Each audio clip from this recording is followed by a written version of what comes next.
Hey everyone, how's it going? Welcome to yet another haul. I am recording this on Saturday, but you will probably see it on Wednesday.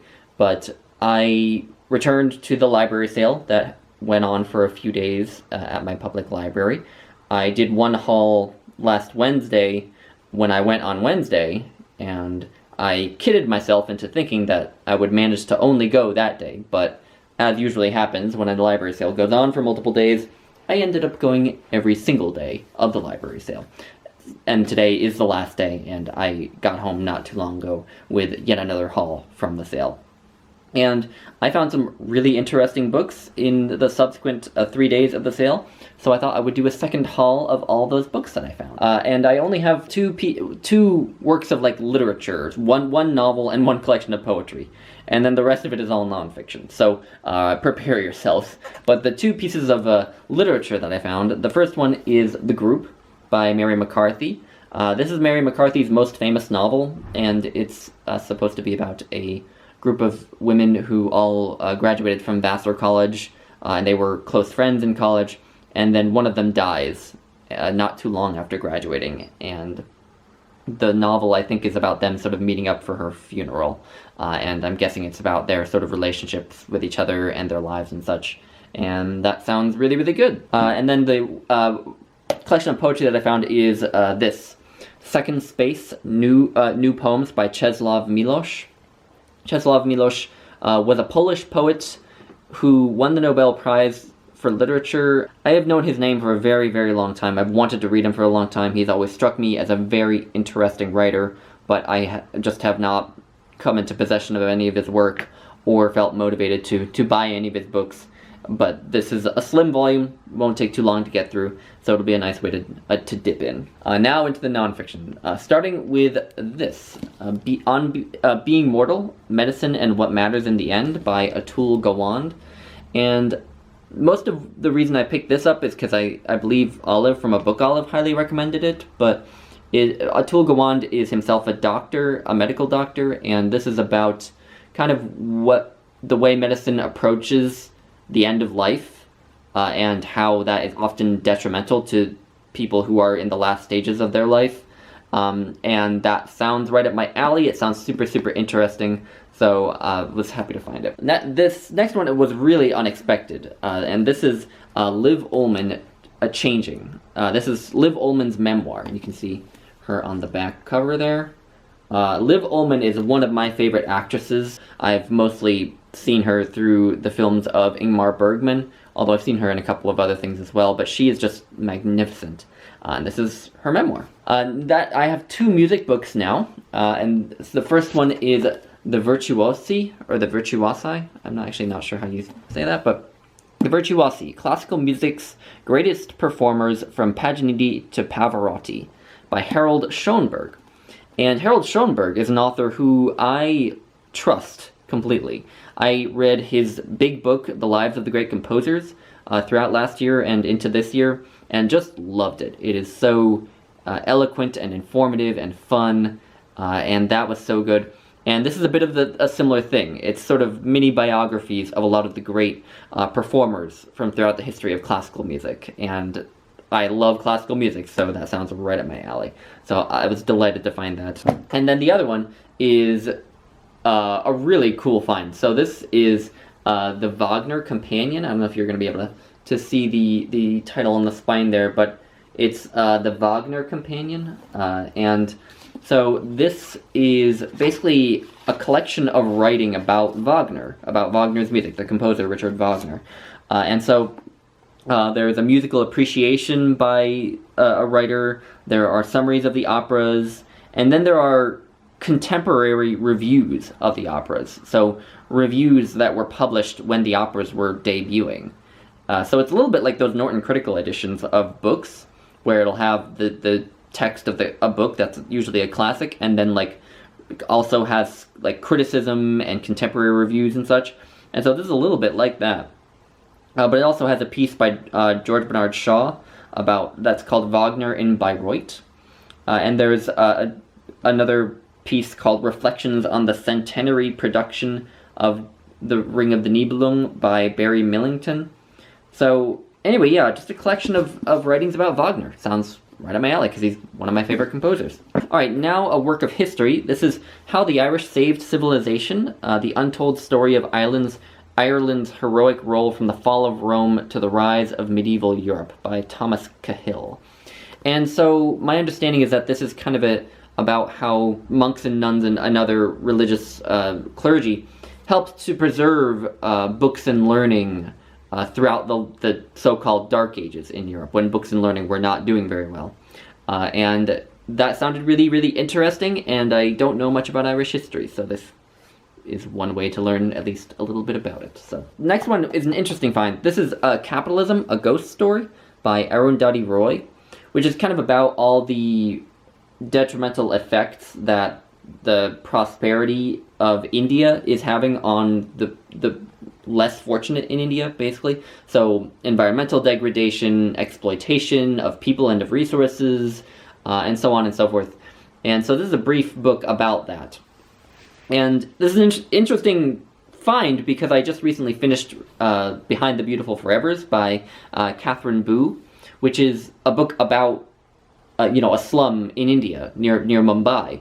And so that explores a lot of similar themes, but in a more kind of personal way, because Catherine Boo follows individuals for an extended period, whereas this seems like more of a general overview of the issue. So that was a cool find. Arundhati Roy is mostly well known for a couple of novels that she wrote. I think The God of the Small Things is the major one. But I have not read either of her novels, and this sounds a lot more interesting to me than her novels. Then I have another work of history. This is the Battle of the Little Bighorn by Mary Sandoz. History of the Battle of the Little Bighorn. And I find Native American history very interesting, so grabbed it. And then I found two books by Ta-Nehisi Coates. There were a lot of copies of each of them. The library must be getting rid of their stock of these books, but this is Between the World and Me and The Beautiful Struggle. And so this book is very, very famous. I'm sure that if you've been on BookTube, you've heard of it. It's sort of a meditation on race and racism in the United States, written as a letter to Ta-Nehisi Coates' son. And this is Ta-Nehisi Coates' memoir of his childhood and coming of age. And I've just heard really great things about Ta-Nehisi Coates' writing, and these both sound interesting, so I grabbed them both. 7 Brief Lessons on Physics by Carlo Rovelli. And this is just a very basic introduction to physics, and I have wanted to learn more about physics for some time. I now own, I think, 3 books on the subject, and I haven't read any of them yet, so I probably should, but physics is just such an interesting area. I feel like there's so much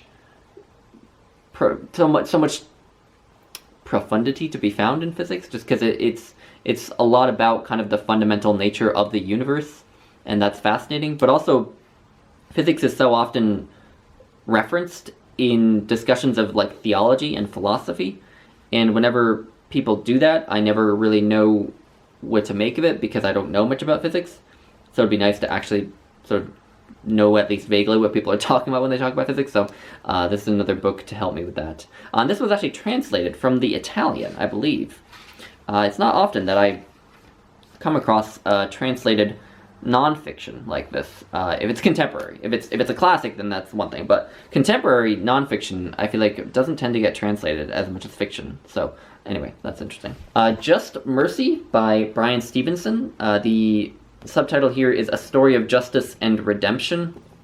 And I've been trying to read books about kind of the criminal justice system, the law, and prison system, and so on. At least a little bit. And in particular, how non-white people are treated by these systems, and this sounds like it's a lot about that, so I grabbed it. The next one, completely change in tone. This is The Return of the Prodigal Son, A Story of Homecoming by Henry J.M. Newman, which is kind of a brief little meditation on the parable of the prodigal son from the Bible, but also kind of an analysis of the famous Rembrandt painting about the return of the prodigal son.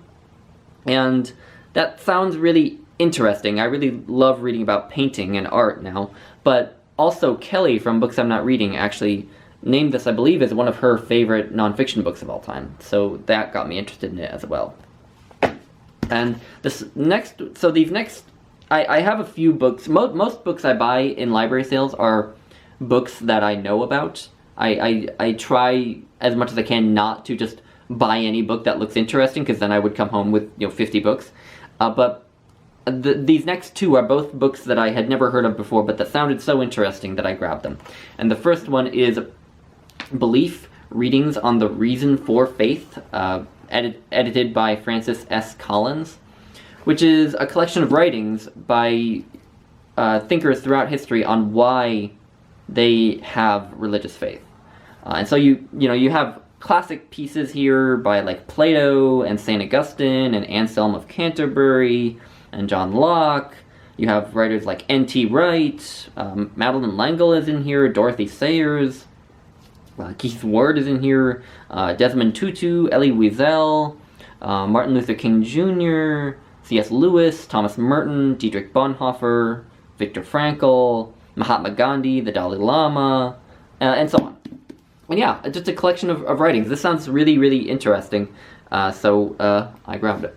And then the next one is just a book that sounded so up my alley that I had to grab it, even though I'd never heard of it. And this is The Dawn of Human Culture, a bold new theory on what sparked the Big Bang of human consciousness, by Richard Klein and Blake Edgar.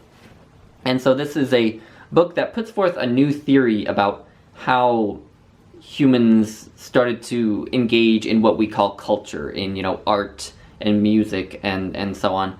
And how did that happen? Why did we develop those things and other species didn't? How did human consciousness get to a point where there was this great flowering of culture? And this is a book that puts forth a theory of how that might have happened.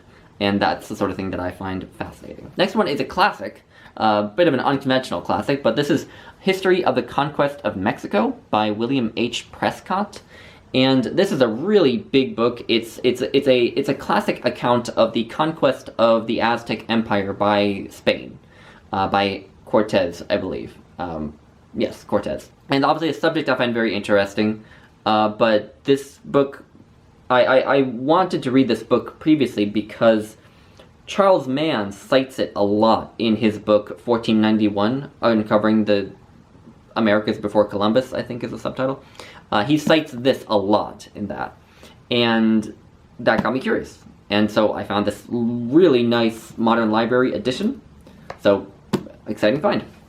Next is a book that I have actually already read, and this is The Gene, An Intimate History by Siddhartha Mukherjee, which is not only an overview of the field of genetics and some of the basic ideas of genetics and sort of where the field of genetics is going at the moment, but also a history of how it's been studied. A history of the major discoveries that advanced our knowledge of genes. And so it's a really good book, really informative on the subject of the gene, but also I think Siddhartha Mukherjee is a really great storyteller. When he's talking about the actual discoveries as they were made, he's really engaging on as a storyteller, and you'd be surprised how dramatic some of the stories in here are. It's kind of crazy, but yeah, good book, and I can recommend it because I've read it and I want to reread it. It's a good reference, I think, which is why I want to own it. I've occasionally flirted with buying myself a copy full price. I'm glad I waited, but so it's a good reference, and I do want to reread it, so I can recommend that one. This is another one of my impulse buys, a book I had never heard of, but again, it just sounded so up my alley that I felt like I had to take it. And this is The Politics of Hallowed Ground, Wounded Knee and the Struggle for Indian Sovereignty by Mario Gonzalez and Elizabeth Cook Lynn. And this is a history of the effort to get the United States government to recognize and apologize for the massacre of Wounded Knee. And through that, it talks a lot about Native American issues, Native American history, the way the U.S. government has treated Native Americans, and so on. And both of the authors are themselves Native Americans, which is partly why this particularly caught my interest. But yeah, this sounds right up my alley. Again, I'm very interested in Native American history, in particular contemporary Native American history, and this looks interesting. I end out with one work of history and two biographies. And so the first one is the history book. This is Never Call Retreat by Bruce Catton. So this is the third book in Bruce Catton's trilogy about the Civil War. He wrote a 3-volume history of the Civil War, and this is the third volume. I don't know what the other two were called, but it is really weird to me that volume 3 was available at the library sale and not the first two, because it's obviously a library book. Like, it's a library book that's being retired. It's not something that someone donated to the sale. So you would think that if they were getting rid of the third one, they would get rid of the first two as well, and so that if you found one, you could find all 3. But, you know, again, I went back 3 days to the sale and never found the other 2. So, I don't know. But, you know, I got this for basically no money, and so I can just buy the other 2 volumes online. But I read Bruce Catton's This Hallowed Ground earlier this year, and it was so fabulous that I know I will read this trilogy at some point. So I have the third book, and I will need to get the first 2 before I can read it. So, and finally, 2 biographies to round things out. This is Stalin, a biography by Robert Service. I am interested in learning more about Stalin, because he's you know, fascinating in a monstrous way, and I think Robert Service is a pretty well-respected biographer. I think he also wrote a biography of Lenin, and a history of modern Russia. So, yeah. Biography of Stalin, and then biography of a completely different person. This is The Hemlock Cup, Socrates, Athens, and the Search for the Good Life by Bettany Hughes, which is not, I guess, a biography in the strict sense, but it's about Socrates and his life and his thought and the effect that it has had, and it's kind of a history of Athens at the time that Socrates was alive. And I don't know as much about Greek history as I probably should, given my intense interest in, you know, ancient Greek and Roman literature, but yeah, I can learn some more. So that's my haul. Thank God the library sale is over, because I do not need more books. So anyway, let me know if you've read any of these or if you're interested in reading any of them, and I will leave it at that. Bye, everyone.